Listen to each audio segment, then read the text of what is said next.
What's going on, everybody? James Hancock here, back to review Episode 7 of The Lord of the Rings, The Rings of Power, an episode very ominously titled The Eye. And if you've not yet seen the episode, go do so, because I will be going into spoilers. Or if you just want to hear somebody articulate a few criticisms of the show without any context, that works too. Everybody's invited to listen to my rants, whether you follow the show or not. Now, I've talked a lot in the past about how I think the writing on the show is kind of lackluster, and I'll be getting to some examples later in the review.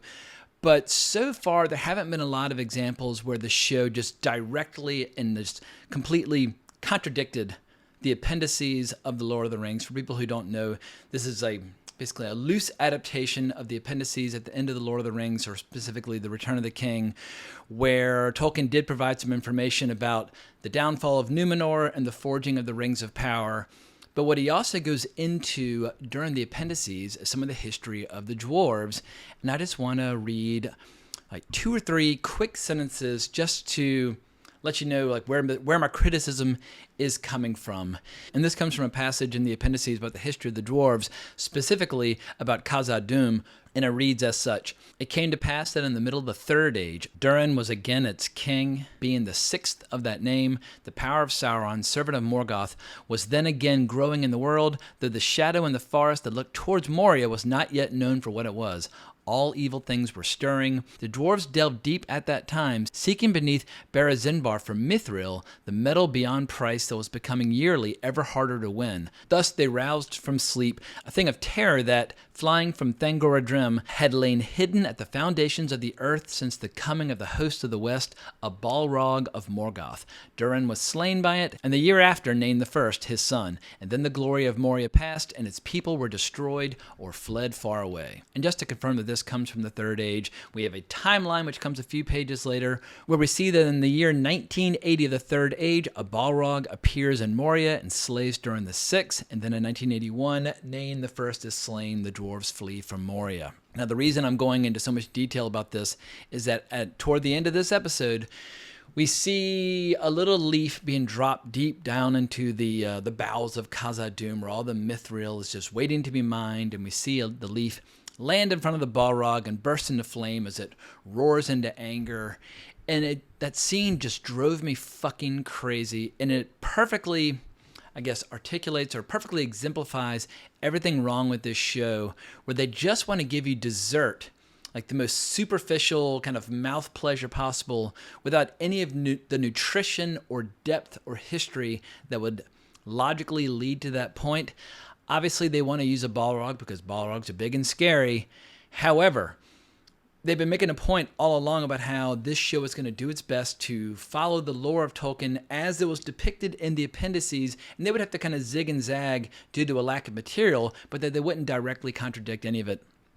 And the reality is, at no point in the Second Age does the Balrog go on a murderous rampage in Khazad-dûm. So either they were just teasing us that just for shits and giggles, or it's going to become a major villain or a major threat in Season 2, which is being shot right now. And it's just yet another example of how the writers of this show have zero understanding of how Tolkien would get to his big dramatic payoffs. Tolkien's world is one of enormous detail and depth, between the alphabets and the languages and the history and the cultures and all these detailed timelines. When you have this rich, thriving, fully detailed history that covers many thousands of years, then when you set a drama within that, it leads to these massive emotional payoffs, like Aragorn becoming king of Gondor. It was an event that was built up to over several thousand years in the lore of Tolkien. But this show just wants to rush to everything. And I don't want to come across as the world's biggest nerd. However, the awakening of the Balrog is a major event that took many thousands of years to get to. And it shouldn't just be a situation where it's just kind of strolling around down there with the mithril, sees a leaf, and gets angry. That is so petty and so superficial, and it's so short-sighted. They're not earning that big dramatic beat. Imagine if they spent an entire season of showing the dwarves building and mining and slowly but surely supporting all these tunnels and getting rich beyond their wildest imagination and getting greedier and greedier. Then finally, at the end of a season, accidentally coming upon and waking up the Balrog. It would have been this incredible, horrific moment. But now the cat's out of the bag. The Balrog's just awake, just hanging out down there, screaming at leaves. And I feel like you can read into that reveal many of the problems that have been plaguing the show since episode 1. But let's set aside for a second that this show is stealing from the Third Age in order to try to spice up the Second Age. I think it was a colossal error in judgment for these writers to try to condense all the events of the Second Age, which is thousands of years of material, and try to condense it into just a few short years, because as we've seen over at this show's distinguished competition, House of the Dragon, people can handle time jumps. And admittedly, House of the Dragon's only doing time jumps of sometimes like anywhere from like 5 to 10 years at a time. But characters grow up and they age and so on and so forth. But that show trusts in the intelligence of the audience to keep up and to understand. And more importantly, it is faithful to the source material. So keeping our focus on Lord of the Rings of Power, I honestly feel like they should have done the Second Age, but just said, look, 300 years have passed, 500 years have passed, because most of these characters have very long lives, even the Numenorians, who are technically human, but they live for centuries. It would have made it easier for them to at least use the spine of the Second Age as written by Tolkien to give this show a sense of structure, and it would give the show a roadmap, and it would solve a lot of the problems that continue to plague this show. And it wounds me that the writers of this show are already at work shooting season 2. It's way too late for any sort of course correction. It's way too late to fire the showrunners and bring in more talented writers. I think it's becoming more and more clear with each passing episode. These guys are just in over their head. They don't have the talent or the ability to pull this off. They probably are good at like kind of working the system or making good pitches or leveraging powerful context in order to get opportunities. Clearly, they know how to play the Hollywood game, but they don't know their ass from their elbow when it comes to writing great heroic fantasy fiction. And I've spent a lot of time bashing the shit out of the writing on the show, which I maintain is the Achilles heel of this show. And look no further than a stupid line like, "What cannot be known hollows the mind. Fill it not with guesswork."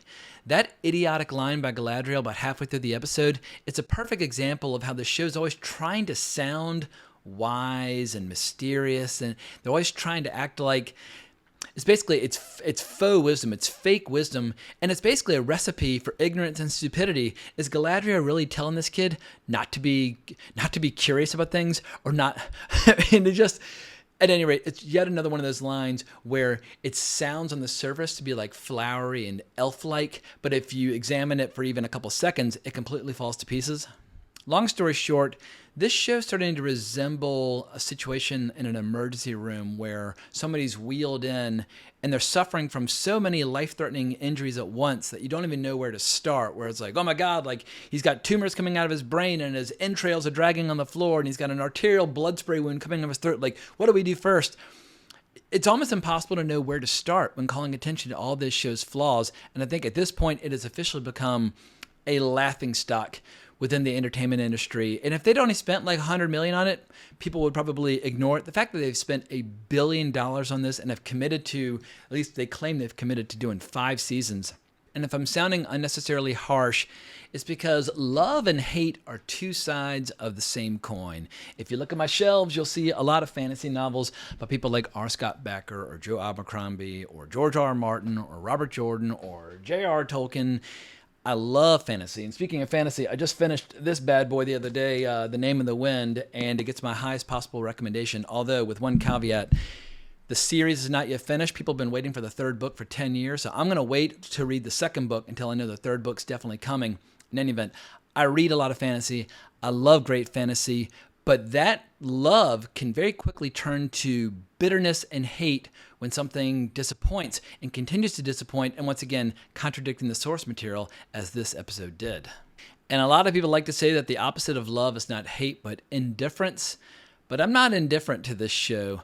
I'm starting to just hate it outright. So let's get into a few more specific reasons as to why. I'm not going to summarize the whole plot because there wasn't much of a plot to speak of this episode. There were a few little moments or a few little kind of story beats, but otherwise, this was one of the weakest episodes of the season. We got a whole bunch of scenes with the Harfoots this episode, and if Poppy sings one more song, I'm just going to blow my brains out live on YouTube for all of y'all's viewing pleasure. Her songs are an insult to good taste, especially for the world of Tolkien, where he wrote so many poems, many of which are designed to be performed as songs in the context of his stories. But every time she starts singing, I just want to yank my ears off my goddamn head. But we see them dealing with the aftermath of the igniting of Mount Doom and how it's destroyed a lot of the plant life. And the stranger is trying in vain to use spells on a tree to heal it. A branch falls down. We get this kind of weird, awkward, dramatic beat. But the following day, we see that all the trees have come back and they've all sprouted apples and yay, hooray, etc. and so forth. And then he just decides to leave to go looking for his stars or whatever. Whenever you even start describing the plot, it sounds so stupid that it almost makes me dumber by describing it. And I'm pretty dumb to start with.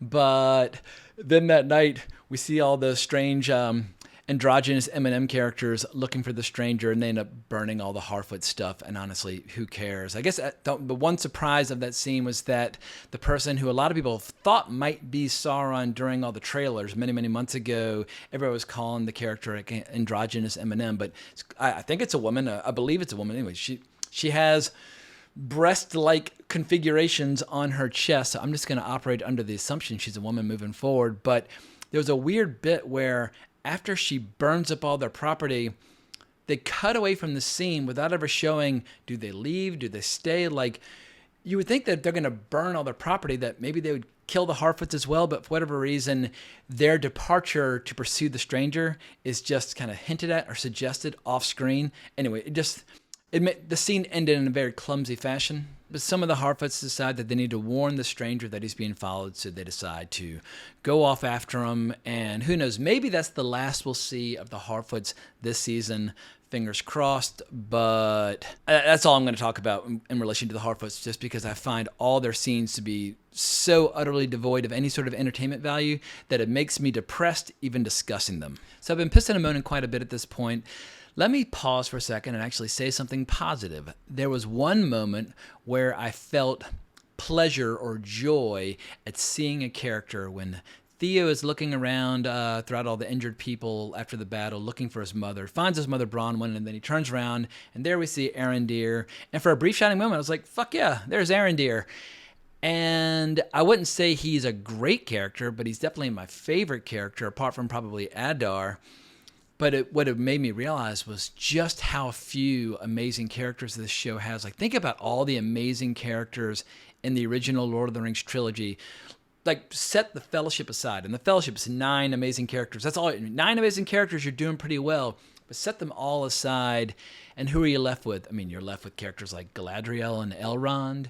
You're left with characters like Faramir. You're left with characters like Éomer and Éowyn and Theoden.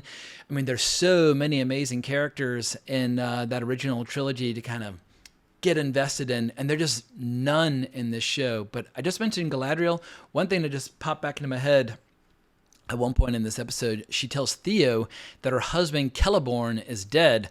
Yet another contradiction of the Tolkien lore, or perhaps she's operating under the assumption that he's dead, but Celeborn is alive and well throughout the Second Age and the Third Age. He even stays in Middle-earth a little bit into the Fourth Age after Galadriel has sailed away at the end of the story, and Tolkien very specifically calls attention to that in the appendices. So I don't know if they're going to introduce Celeborn as a big character in season 2, but for whatever reason, when she said that he's dead, that just jumped out at me. And once again, contradiction of the lore drove me fucking crazy. But another major source of frustration is just how quickly the Númenóreans are going home.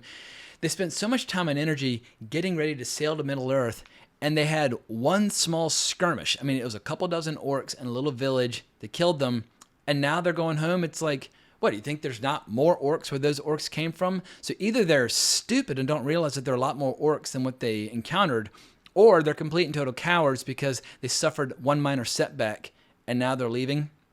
It's driving me crazy how the Númenóreans are being depicted. Everything about this show just always feels small and short-sighted, and the writers are always taking shortcuts. And they're trying to generate some big emotional beats, like with the fact that the Queen Regent is now blind, or the fact that Elendil thinks his son Isildur is dead. But we've all seen Fellowship of the Ring. We all know that Isildur is alive at the last alliance of elves and men. So how much they can really milk out of that, I mean, it's almost like a pointless endeavor. If you know a character there's no possible way he can die between now and the last alliance of elves and men when he chops the ring off Sauron's hand. Why even pretend that he's dead in the first place? Once again, it's just an exercise in stupidity, or an exercise in acting as if you think the audience is stupid, or that people are totally unfamiliar with the Lord of the Rings. It's just lowest common denominator entertainment, whereas J.R.R. Tolkien should be the gold standard. It should be something that we look up to in a state of like hushed awe. It shouldn't be generic, plain, routine, predictable TV that can be pulled apart with very little effort. And it's funny, the more I talk about this episode, the more angry I get, because as I was watching it, I was thinking to myself, this is just kind of a bland, uneventful episode, like no big deal. But as I'm going over my notes, I'm like, ooh, I hated this. Ooh, I hated that. Like the scene where Galadriel finds Halbrand recovering from an injury, and she's like, oh, like this injury is so severe, it's going to require elf medicine. And yet like 5 seconds later, he's riding a horse, basically appearing to be totally fine. And here's what I will predict is going to happen. They'll spend like a half day riding, and suddenly they'll be back at Gil-galad and all the other elves, which is like hundreds upon hundreds of miles away in the context of the show and the map of Middle-earth. And this show's got a real problem with skipping over all the travel involved between locations. Like if you look at the original map of Middle-earth from the Lord of the Rings trilogy, and you see where Frodo and Sam start in Hobbiton and trace their entire journey, which basically takes like the better part of like 6 months to finally get to Mordor, it's a long fucking time. And it makes the lands of Middle-earth feel vast and big. It makes it feel like this huge world that you can explore. But as we saw last episode, the Númenóreans are basically able to teleport from Númenor to the shores of Middle-earth, and then from Middle-earth up to the Morgul Vale for a battle that they should not have even known was taking place in an event, but they were just teleporting all over the place. And once again, I predict the next episode, we will see Galadriel and Halbrand basically having teleported across the entire planet in order to get him the healing medicine that he needs. But I have a question for folks who are paying closer attention than I am. Bronwyn tells Galadriel that she and the rest of the Southlanders are going to go down to this old Númenórean colony of Pelargir. And Pelargir is a real city from the Tolkien lore. It's a port that starts out very close to the ocean, but after the downfall of Númenor, gets much deeper inland after all the land has changed. But she referred to it as a Númenórean colony. I thought in the early episodes of this season, they had said that the Númenóreans had never had any interactions at all on Middle-earth, that they've been totally isolated, which once again contradicted the lore of Tolkien, because the Númenóreans in the lore, in the books, were always great navigators. They were great sailors. They loved to explore. So it's true to Tolkien for that colony to be there. But is the show contradicting earlier episodes? I don't want to go back and watch the early episodes to look for that information, but hopefully somebody out there who is smarter than I am will have remembered. Now, I've talked in the past about how the show tries and fails to build toward these big, emotional, soaring moments, but then just can't quite pull it off. Case in point would be when everybody started screaming "Strength to the King" as they saw Halbrand riding off with Galadriel. Once again, I just want to say, king of what? They've never defined what the hell the Southlands are beyond a small village with a few thatched roofs, and it's a few dozen people. And it's like, is the Southlands like multiple villages? Is there a city somewhere? Once again, they want Halbrand to be an Aragorn-esque figure, but they're plucking all this shit right out of their ass. And they compound how hollow the emotion is in that moment when Theo raises his sword and says, "Strength to the Southlands." These idiotic phrases that keep cooking up for the show just make the show feel fucking stupid. Like during the early episodes when they're like, "The sea is always right." Whoever's coming up with these phrases needs to be fired. And then there's this ridiculous moment where we see Adar and his orcs hanging out in the transformed Southlands. Like, oh, this is going to be our new home. And they say, what should we call it? And then the camera pans up and we see the title screen go from the Southlands to Mordor. And is the show implying that Adar got to name Mordor Mordor?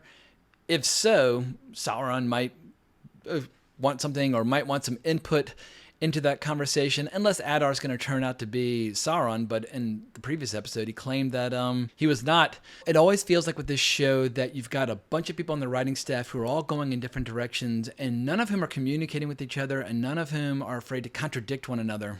But at least Mordor is now a place, and now we just need to wait and see when Sauron will appear. But throughout most of the Second Age, Sauron wasn't this big scary guy in armor or this big scary eye up in the sky. More often than not, he was a very pleasing, kind of good-looking dude who was very seductive in his words. And some elves, like Celebrimbor, choose to listen to him. Some do not.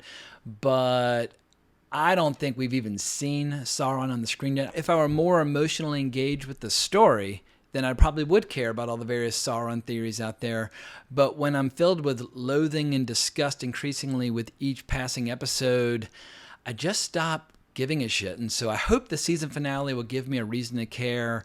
It's unbelievable just how little momentum this show has going into its final episode. Usually the cliffhanger before the final episode is like, oh my God, at least that's how it should be with a good show. But at this point, I'm starting to repeat myself and just coming across like a bitter asshole. And that's one of the reasons that I tend to shy away from shows and movies that I hate, just because I know how difficult it is not to come across like a complete and total asshole when you're shitting on a show. I'd much rather be talking about how amazing this show is. But I guess if you're going to be trusted when you praise something, then people also need to see how you feel when you absolutely despise something. And so my kind of depression or sadness at the earlier episodes has transformed now into just a very kind of cynical, jaded posture or stance where I don't know if this show's ever going to be able to redeem itself, but who knows? We'll probably won't see season 2 for like 2 more years. Maybe they'll pull something out of their ass by that point. But it's 1:45 in the morning, and I'm sick of talking about the show, so I'm going to wrap this up. If you want to tell me how wrong I am, please leave me a comment in the comments below, or you can hunt me down on Twitter at Geeking Out if you want a faster response. But it's time for me to wrap this up because I want to edit this video before Hellraiser comes on at 3 in the morning, which I'm very excited to see. So thank you so much for watching. I really appreciate it, but more importantly, as always, onwards and upwards.